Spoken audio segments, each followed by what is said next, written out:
Good morning everyone. हम acid और base जो चैप्टर था उसके बारे में पढ़ रहे थे और उसमें हम अलग अलग जो एसिड बेस की जो कॉन्सेप्ट थी, आर्थियस कॉन्सेप्ट, ब्रोस्टन डोरी लुइस कॉन्सेप्ट, ठीक है, और लक्स फ्लड कॉन्सेप्ट, इसके बारे में पढ़ लिया था। आज जो अपना नया टॉपिक है वो है प्रोटॉन एफिनिटी, ठीक है, प्रोटॉन बंदूकता। आप देखो ये छोटा सा टॉपिक है, बिल्कुल आसान है, ठीक है। प्रोटॉन बंदूकता या प्रोटॉन एफिनिटी क्या होती है कि देखो ब्रोस्टन डोरी के अनुसार जो थ्योरी थी उसके अनुसार क्या था, उसके अनुसार उन यौगिकों को अपने क्या कहते हैं, क्षार कहते हैं, जो प्रोटॉन को एक्सेप्ट करते हैं। तो प्रोटॉन बंदूकता ये होती है कि किसी क्षार द्वारा, ठीक है, किसी क्षारीय यौगिक द्वारा या किसी क्षार द्वारा प्रोटॉन को ग्रहण करने की जो क्षमता होती है, ठीक है, वो उसकी प्रोटॉन बंदूकता कहलाती है। जब भी कोई क्षार है वो प्रोटॉन को ग्रहण करेगा तो क्या निकलती है, एनर्जी निकलती है, ठीक है। उसको ही क्या, उसको अपने बोलते हैं प्रोटॉन बंदूकता या प्रोटॉन एफिनिटी। जैसे यहाँ पे देखो x, ये x क्या है, यहाँ पे बेस है, ठीक है, x यहाँ पे बेस है, ठीक है। ये प्रोटॉन को क्या कर रहा है, एक्सेप्ट कर रहा है, तो क्या बनेगा, Hx प्लस बन गया, ठीक है, Hx प्लस बन गया। और यहाँ से क्या निकलती है, एनर्जी निकलती है, ऊर्जा, ठीक है, जो प्रोटॉन एफिनिटी के बराबर होती है, ठीक है। अब देखो जो प्रोटॉन एफिनिटी है, जो प्रोटॉन एफिनिटी एक तरह की ऊर्जा ही है, इसको अपने कैलकुलेट जो होता है बोर्न हैबर जो चक्कर होता है, बोर्न हैबर चक्कर के आधार पर अपने प्रोटॉन एफिनिटी को कैलकुलेट कर सकते हैं। जैसे कि x प्लस एच प्लस, सबसे पहले क्या होगा कि जो बेस होगा, यहाँ पे बेस x के, यहाँ पे बेस है, ये जो बेस है ये क्या करेगा, इस प्रोटॉन को क्या करेगा, एक्सेप्ट करेगा, और क्या बनेगा, Hx प्लस बन गया, ठीक है। उसके बाद क्या, ये जो Hx प्लस बना है, ठीक है, इसको अपने क्या करना है, वियोजित करना है, ठीक है, इसको अपने डिसोसिएट करना है। तो इसको डिसोसिएट करने के लिए अपने जानते हैं कि कोई भी कंपाउंड है, उसको डिसोसिएट करने के लिए डिसोसिएशन एनर्जी के बराबर उसको क्या देनी पड़ती है, ऊर्जा देनी पड़ती है।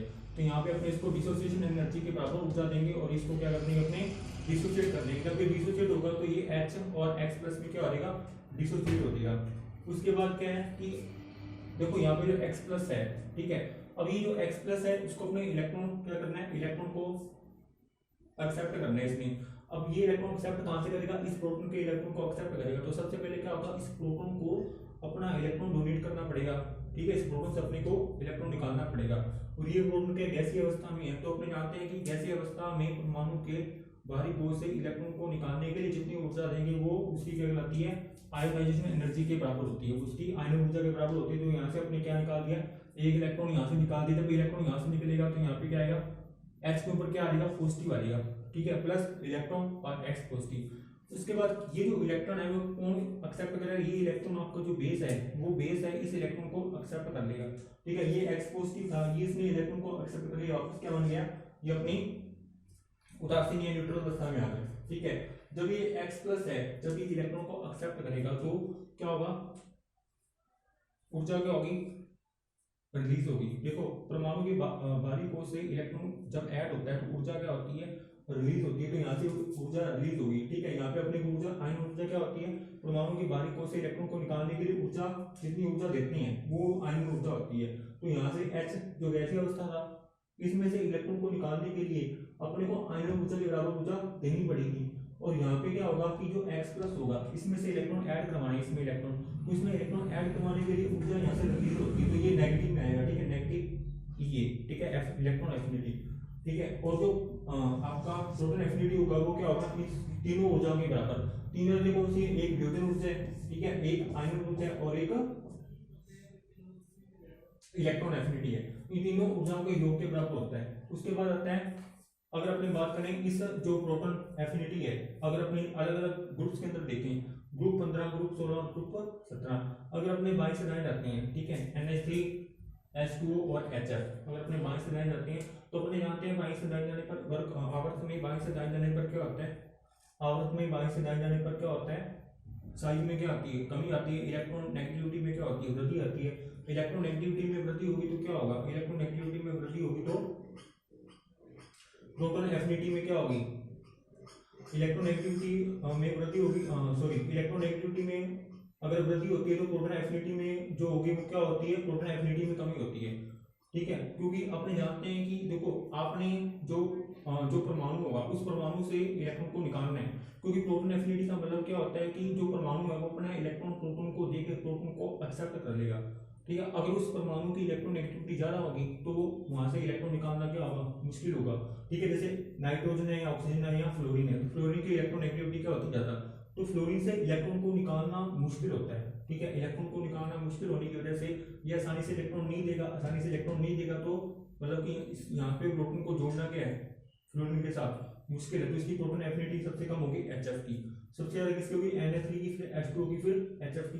फिर अपने वर्ग की बात करें तो वर्ग में ऊपर से नीचे जाते हैं तो क्या होते हैं, वर्ग में ऊपर से नीचे जाने पर क्या होता है, साइज में वृद्धि होती है, साइज में वृद्धि होगी तो आयनन ऊर्जा, आयनन ऊर्जा में क्या होती है, कमी होती है, आयनन ऊर्जा में कमी होगी। ठीक है, साइज में वृद्धि हो रहा है तो आयनन ऊर्जा में कमी होगी, आयनन ऊर्जा में कमी होगी तो जो आपकी प्रोटॉन एफिनिटी है उसमें क्या होती है, वृद्धि, क्योंकि उस परमाणु के आउटर शेल से इलेक्ट्रॉन आसानी से निकल जाता है, वो आसानी से इलेक्ट्रॉन प्रोटॉन को देके प्रोटॉन को एक्सेप्ट कर लेता है। ठीक है, मतलब कि प्रोटॉन एफिनिटी में क्या हो जाती है, वृद्धि हो जाती है, प्रोटॉन एफिनिटी में वृद्धि हो जाती है। ठीक है, तो HF, HCl और HBr और HI इन चारों की तुलना करते हैं तो HF की प्रोटॉन एफिनिटी क्या होती है, सबसे ज्यादा होती है, और HI की प्रोटॉन एफिनिटी क्या होती है, सबसे कम होती है। फिर अपने इनके हलाइड आयनों की बात करते हैं। देखो इसमें जो एक्सेप्शन होता है वो हलाइड आयन होते हैं, जैसे फ्लोरीन F-, Cl-, Br- और I-। देखो अगर अपने F- यानी कि वर्ग 17 में ऊपर से नीचे आ रहे हैं तो वही साइज में क्या हो रही है, वृद्धि हो रही है, आयन ऊर्जा में क्या हो रही है, कमी हो रही है। ठीक है, इलेक्ट्रोनेगेटिविटी में भी क्या हो रही है, कमी हो रही है। तो आयोडीन I- की प्रोटॉन एफिनिटी सबसे ज्यादा होनी चाहिए थी, लेकिन यहाँ पे फ्लोरीन F- की प्रोटॉन एफिनिटी सबसे ज्यादा होती है, F- की, फिर Cl- की, Br- की, I- की प्रोटॉन एफिनिटी सबसे यहाँ पे क्या होती है, कम होती है। अब F- की प्रोटॉन एफिनिटी सबसे कम होने का कारण क्या होता है कि जो फ्लोरीन है, फ्लोरीन का जो साइज होता है वो आवर्त पूरी आवर्त सारणी में क्या होता है, सबसे छोटा होता है। ठीक है, छोटा साइज होने की वजह से क्या होता है, देखो एक तो इसका साइज वैसे ही छोटा था, ऊपर इसके ऊपर नेगेटिव चार्ज आ गया, जब इसके ऊपर नेगेटिव चार्ज आ जाएगा तो क्या होगा, क्या होगा यहाँ पे जो इलेक्ट्रॉनिक जो यहाँ पे जो फ्रेम में बाधा बढ़ जाएगी। ठीक है, मतलब कि इलेक्ट्रॉन इलेक्ट्रॉन के बीच में रिपल्सन लगेगा। ठीक है, प्रतिकर्षण लगेगा, क्योंकि यहाँ पे क्या हो रहा है, इलेक्ट्रॉन डेंसिटी ज्यादा हो रही है, इलेक्ट्रॉन डेंसिटी ज्यादा होने की वजह से क्या हो जाएगा, ये अस्थायी हो जाएगा, क्योंकि इसका साइज छोटा है। ठीक है, उतनी साइज में ज्यादा इलेक्ट्रॉन आ जाएंगे तो इलेक्ट्रॉन डेंसिटी ज्यादा होने की वजह से क्या होगा, इलेक्ट्रॉन इलेक्ट्रॉन के बीच में रिपल्सन लगेगा, जिसकी वजह से ये अस्थायी हो जाता है। तो इसलिए क्या होता है कि जो F- है आसानी से इलेक्ट्रॉन है वो डोनेट कर देता है, आसानी से इलेक्ट्रॉन डोनेट कर देता है, आसानी से ये प्रोटॉन को इलेक्ट्रॉन दे देगा और आसानी से इलेक्ट्रॉन को क्या कर लेगा, एक्सेप्ट कर लेगा, जिससे क्या होता है इसकी जो प्रोटॉन एफिनिटी क्या होगी, सबसे ज्यादा होगी। फिर उसके बाद आते हैं, ये था आपका प्रोटॉन एफिनिटी वाला यहाँ पे टॉपिक। उसके बाद आता है सम आयनन और विषम आयनन विलायक। देखो सम आयनन विलायक कौन से होते हैं, ठीक है, सम आयनन विलायक अपने उन विलायकों को कहते हैं जो क्या करते हैं, जो जिसमें अगर अपने अलग अलग, ठीक है, स्ट्रेंथ वाले एसिड और बेस को डालते हैं तो उनका आयनन जो होता है वो समान रूप से होता है। ठीक है, अलग अलग स्ट्रेंथ वाले, अलग अलग सामर्थ्य वाले एसिड और बेस को डालने पर उनका जो आयनन होता है वो समान रूप से होता है, वो होते हैं सम आयनन विलायक। जैसे एग्जांपल के लिए मैं लेता हूं यहाँ पे, जैसे HClO3 HCl3 इसकी बात करते हैं अपने। ठीक है, HClO3, अगर अपने HClO3 की बात करें तो देखो HClO3 जो होता है वो क्या होता है, प्रबल अम्ल होता है।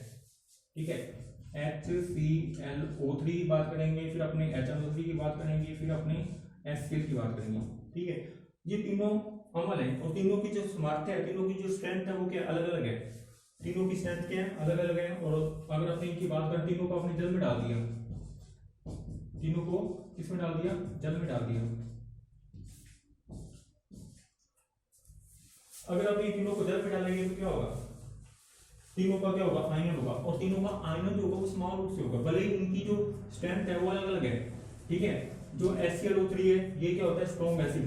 ठीक है, HNO3 क्या होता है, थोड़ा वीक होता है, और HCl जो होता है वो इसकी तुलना में, तीनों दोनों की तुलना में क्या होता है, वीक होता है, लेकिन इनका आयनन समान रूप से होता है। अब देखो H2O, ये मैंने कल भी बताया था, H2O क्या होता है, विलायक होता है, एक ऐसा विलायक होता है जिसको बोलते हैं एम्फोटिक सॉल्वेंट, उभयधर्मी विलायक बोलते हैं इसको।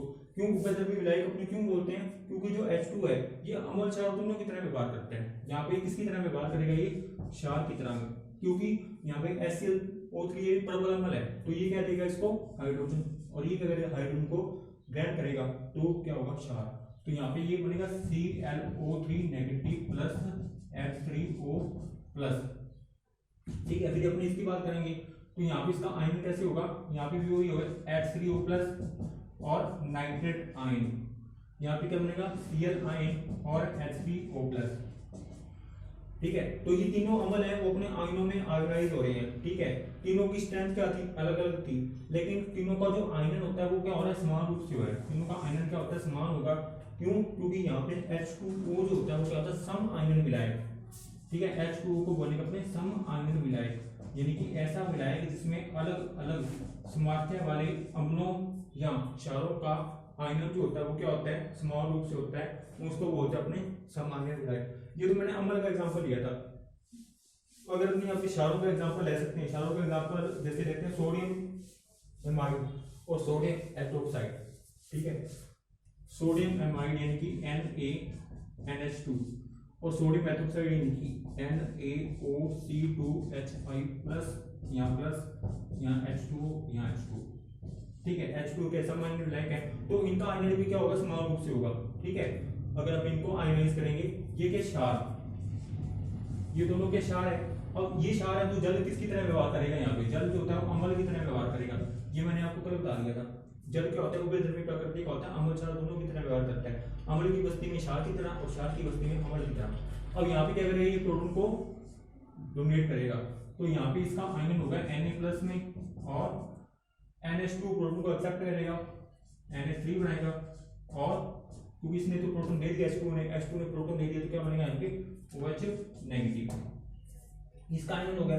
सोडियम में एटोक्साइड का भी इस तरह से आयनन हो जाएगा, यहाँ पे भी क्या बनेगा Na+। ठीक है, ये प्रोटॉन को एक्सेप्ट करेगा तो क्या बनेगा यहाँ पे C2H5OH यानी कि एथेनॉल, और बनेगा OH-। ठीक है, देखो सोडियम एमाइड की बात करें और सोडियम एटोक्साइड की बात करें, ठीक है, दोनों क्षार है, लेकिन दोनों की क्षारीय जो स्ट्रेंथ है वो अलग अलग है। सोडियम एटोक्साइड क्या होता है, प्रबल क्षार होता है।